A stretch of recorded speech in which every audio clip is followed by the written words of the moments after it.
Sa pagpapatuloy ng hinaharap na kaso ngayon ng aktor na si Luis Manzano, hindi pa rin nagpapakita ito ngayon sa National Bureau of Investigation or NBI na mayroong kinalaman sa multi-millionaire scam para sa company na Flex Fuel. Ang kanyang representante at abogado lang niya ang nagpakita at humarap sa NBI at tumanggi sa lahat ng katanungan ng media.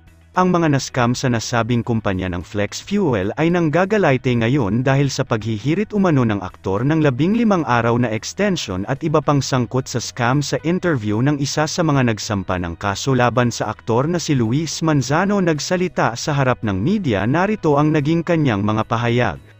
Si Chiqui Santa Isabel, isa sa mga complainant ng Flex Fuel.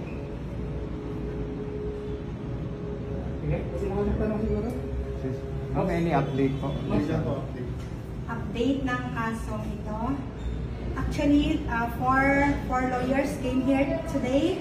Lawyer ni Midel, lawyer ni Zoe Lubagi, lawyer ni Ana Bernardino, and lawyer ni Luis. They're asking for another 15 days extension.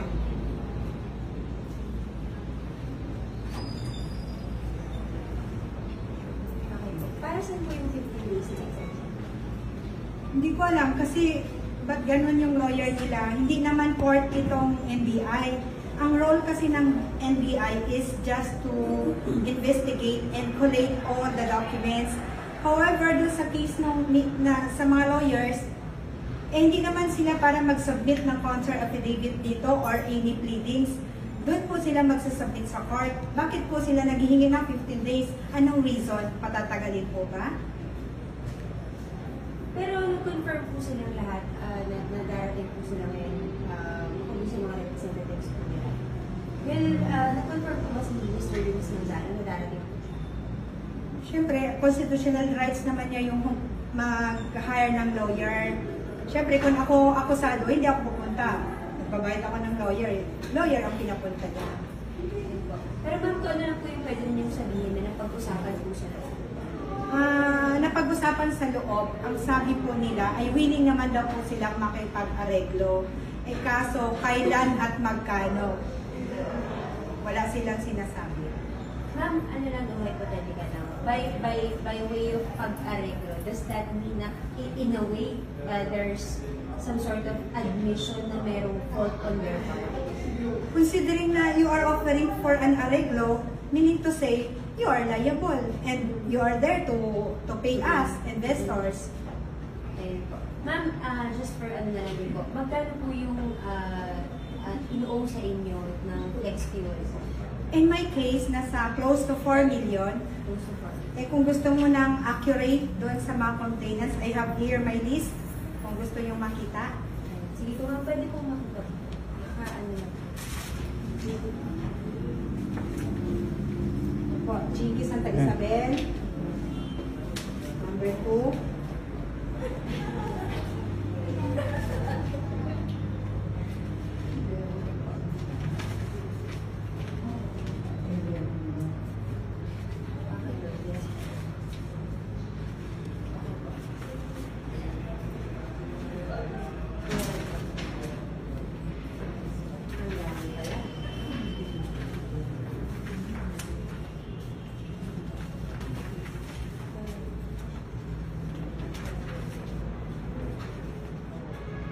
Number 65.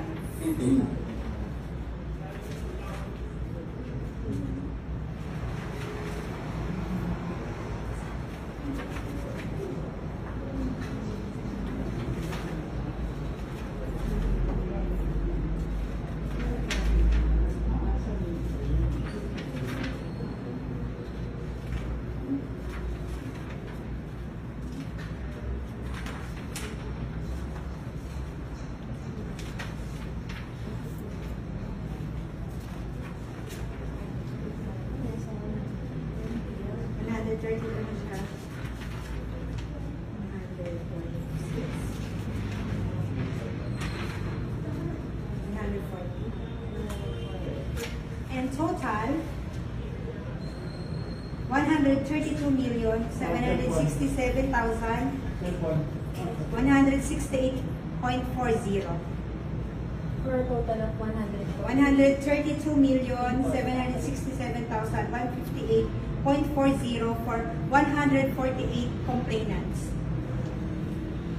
Ma'am, pwede po just briefly, paano na lang po nakilala yung Flex Fuel, yung personal story niyo po? Flex Fuel, nag-pop up po kasi siya sa aking Facebook timeline. Then, syempre, nung binrowse ko po siya, parang maganda naman po yung offering ng pag-i-invest. Kaya, mga try siguro ako tumingin or nag-verify kung tama ba yun or authentic ba yung naka-ads. So, authentic naman kasi nung nag-browse ako, parang nilike ko siya, nung pag-like ko po, bigla, after an hour, may tumawag sa akin na nag-like daw ako doon sa ads. Yun. Dire-diretso na po.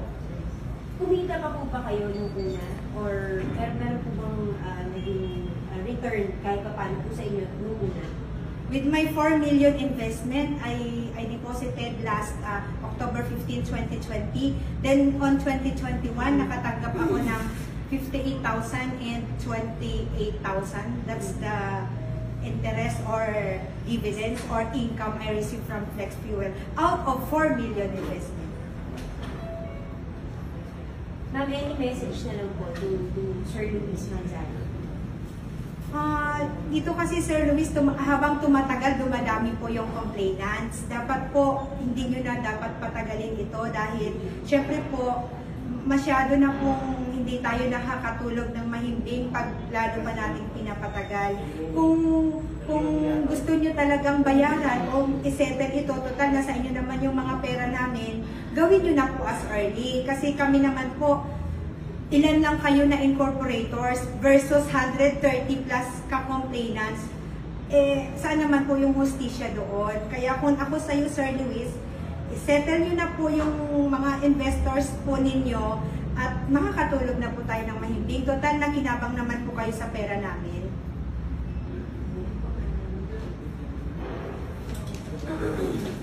Yung paghingi po ninyo ng 15-day extension ay parang wala sa rules of court po, attorney, dahil ang NBI po ay investigating body lamang po, meaning po, collating, gathering, and authenticating evidences po lamang.